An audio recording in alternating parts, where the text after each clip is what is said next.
صاحب گیا تھا ابھی پچھلے ہفتے، مجدد پاک کا عرصہ 1000 آدمی نے بہت پبلک تھی.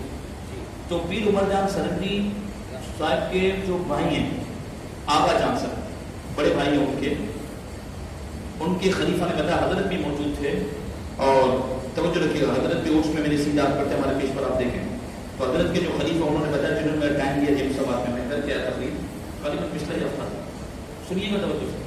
انہوں نے کہا کہ ہم آغا جان سرنجی جو عمر جان سرنجی کے بھائی ہیں بہت بڑے بزرگ ہیں، سندھ اللہ نے ان کو بہت مقام دیا اور مجدد پاک امام ربانی کی اولاد میں سے کیا چہرہ ہے ماشاء اللہ. ان کے خلیفہ کہتے ہیں کہ ہم تحریک کرتے کہ رسول اللہ کی 2 سال پہلے جب بھی حضرت سے بات کرتے نا خادم صاحب کی تو حضرت سنتے تھے، بس نہ ہاں کہتے تھے نہ کہتے تھے، بس سن لیتے تھے.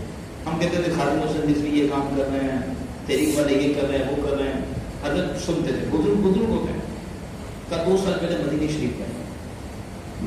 آج بھی وہ زندہ ہیں، عمر جان سرنجی کے بھائی ہیں، آج بھی زندہ، آپ معلوم کر لیں.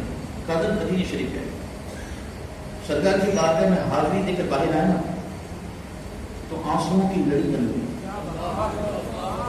آنکھوں سے آنسو جاری ہیں. خلیفہ سب ساتھ تھے، خود بہت بڑے بزرگ مجدد پاک کو اولاد میں سے، اور حضرت نے شرط دیا تو میں بیٹھا ہوا تھا حضرت کے ساتھ، آنسوؤں کی لڑی رو رہے. باہر نکل کے کہا سنو، خود کہا سنو، ابھی سندھ میں میرے جتنے خلفاء مریدین ہیں سب کو فون کر کے کہو کہ فوراً TLP میں شامل ہو جاؤ اور خادم حسین کا ساتھ دینا شروع کر دو. توجہ پوری بات سنو. تو حضرت کہتے ہیں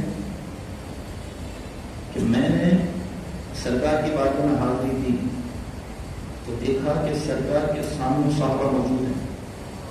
امیر المجاہدین علامہ خادم حسین رضوی حضور کے 2 قدمین کے پاس بیٹھے ہیں.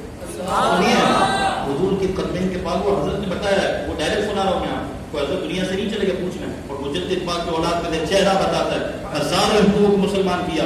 بڑا جب بڑے کو مانتا تو واقعی وہ بڑا ہوتا ہے، چھوٹے کا ماننا الگ، تو بڑا مانے تو واقعی بڑا ہوتا ہے. جیسے سب حضرت تو موت ہے، اعلیٰ حضرت امام احمد رضا بڑوں نے بھی کہا کہ اعلیٰ حضرت آپ ہی. کہا میں نے دیکھا حضور کے 2 قدمین کے درمیان خادم حسین رضوی بیٹھے ہوئے ہیں، سرکار خود توجہ خادم حسین رضوی پہ کر رہا ہے.